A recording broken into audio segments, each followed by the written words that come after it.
For 100 years, the kingdoms of Arvantis and Belvaria bled each other dry.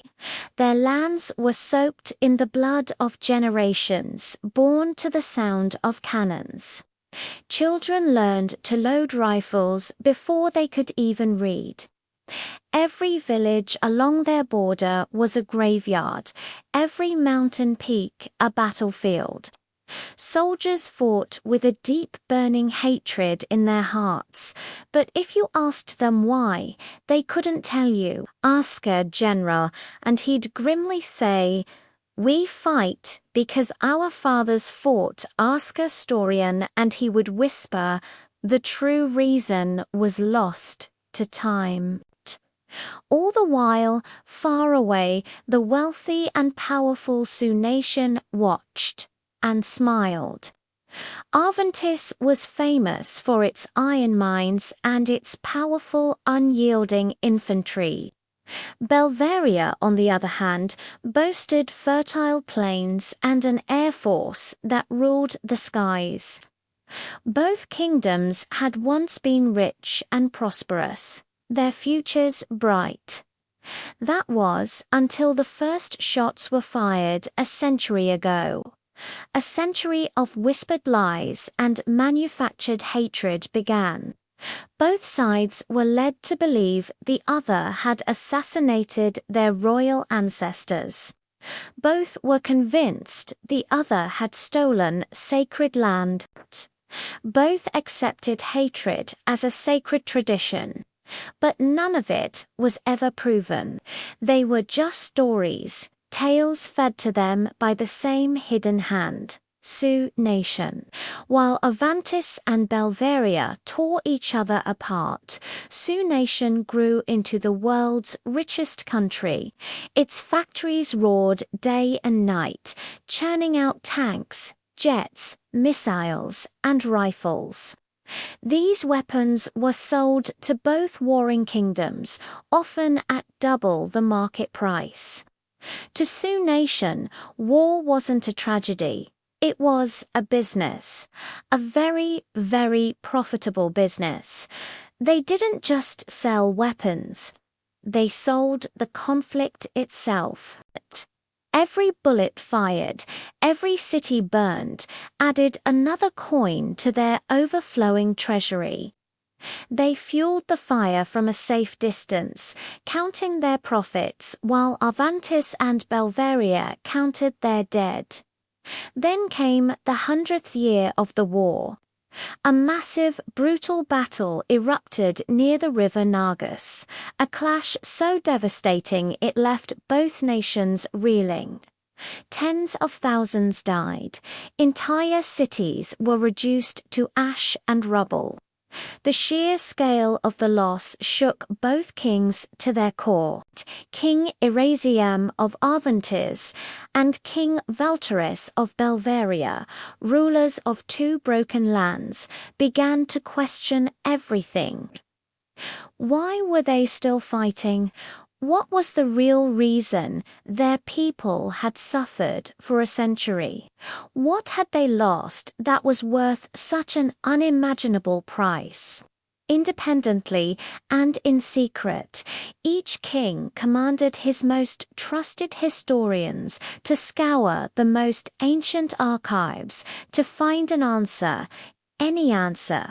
In Arvantis, the royal record keeper, a wise woman named Lysandra, uncovered torn scrolls sealed away in a hidden vault, untouched for generations. Meanwhile, in Belvaria, a historian named Marek found coded letters buried under the rubble of a palace wing, destroyed in a long-forgotten fire. It was a chance meeting between spies from both kingdoms, men who were supposed to be enemies, that brought these two sets of documents together. And when they were compared, the truth buried for 100 years finally saw the light of day. Arvantis and Belvaria were never meant to be enemies. They were once one kingdom, a single, powerful nation led by two brothers, the noble King Arvan and his loyal brother, Prince Belvaria. Su-Nation had orchestrated their entire conflict from the very beginning. Their agents had murdered the elder brother Arvan and then forged letters to frame the younger Belvaria. They supplied weapons to both factions as they fractured. They staged border attacks and bribed ministers and generals on both sides to keep the conflict escalating.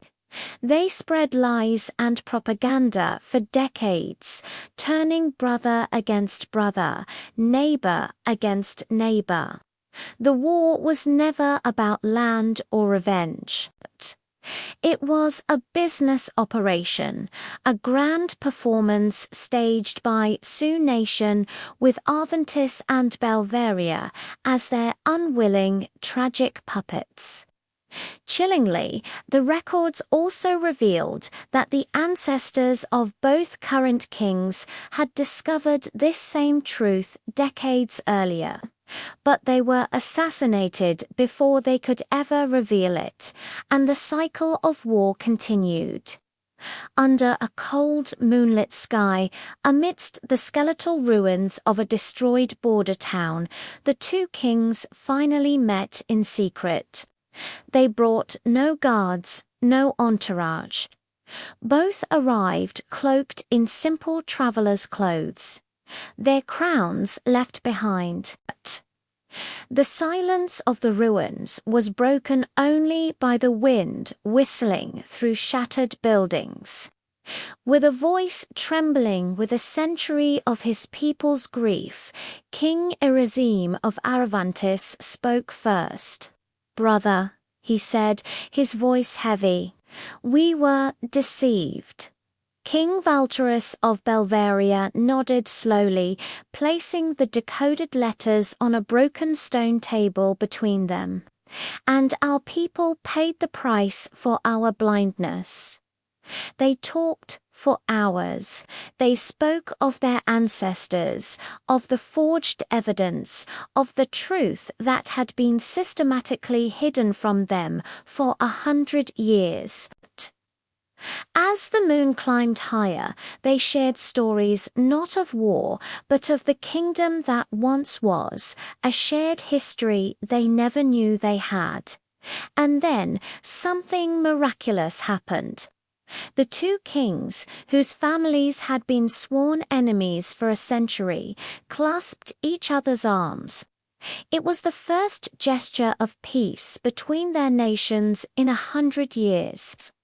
"We end the war today," Valterus declared, his voice firm with new purpose. "Together," Irazim replied, his grip tightening. When the joint announcement was made, the world held its breath. In the streets of Arvantis and Belvaria, a stunned silence was broken by cries of joy. Soldiers on the front lines looked at each other, not as enemies, but as men a long way from home. They dropped their weapons. Border gates that had been sealed for generations creaked open. Markets, long empty, flourished again with life and trade. Families separated by the war, who had given up all hope, were finally reunited in tearful embraces. Universities were rebuilt, farms harvested record crops, and villages once choked with smoke now echoed with festivals, music, and laughter. They were no longer Arvantis and Belvaria. They became the twin nations, as they were known in ancient times. Together, they formed the Arvo-Belvian Alliance, a new powerhouse of industry, agriculture, and military strength. Their economies growing faster than any other in the world, but their newfound peace would not be complete without justice. The alliance marched, not out of hatred, but out of a need for righteousness. Their target, Sioux Nation, confident and arrogant, the leaders of Sioux Nation believed they were invincible.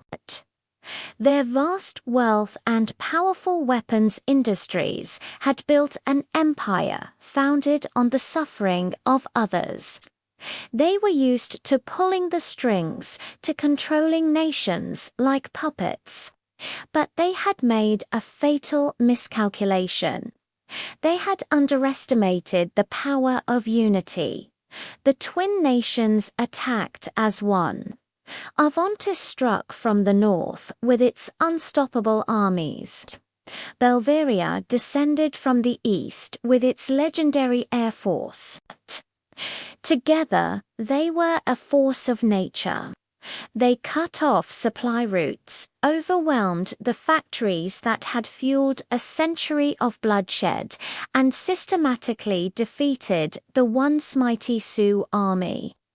Sioux Nation, the architect of 100 years of war, fell. Its corrupt leaders were arrested, and its people, freed from the grip of a warmongering regime, chose to surrender peacefully.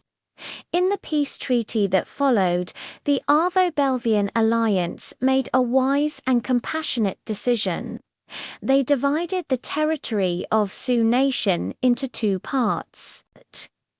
North Sioux became a new province of Arvantis, and South Sioux became part of Belvaria. But these were not conquered lands to be exploited. They were rebuilt as partners. Hospitals, schools, and homes were constructed where the grim war factories once stood. The citizens of Sioux Nation, who had been forced to support a regime that profited from death, finally found true peace and a chance to build a better future. The alliance didn't just win a war, they planted the seeds of lasting prosperity for everyone. And so, a century of war ended in a decade of unprecedented prosperity, where deep trenches once scarred the earth, new bridges now connected the lands, where the cries of battle once echoed through the valleys, the bells of unity now rang loud and clear.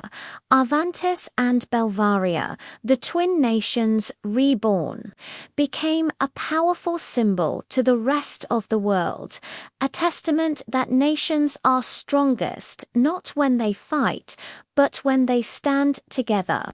In the central city, built upon the ruins of the bloodiest battlefield, a grand monument was erected. It depicted two brothers, carved from white stone, standing shoulder to shoulder, looking toward a shared horizon.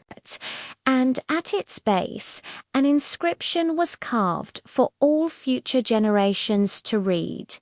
The greatest enemy is the lie that divides us. Thank you so much for watching. If you enjoyed this story of justice and redemption, please like this video, subscribe to the channel, and hit the notification bell so you don't miss our next one. We'll see you in the next story.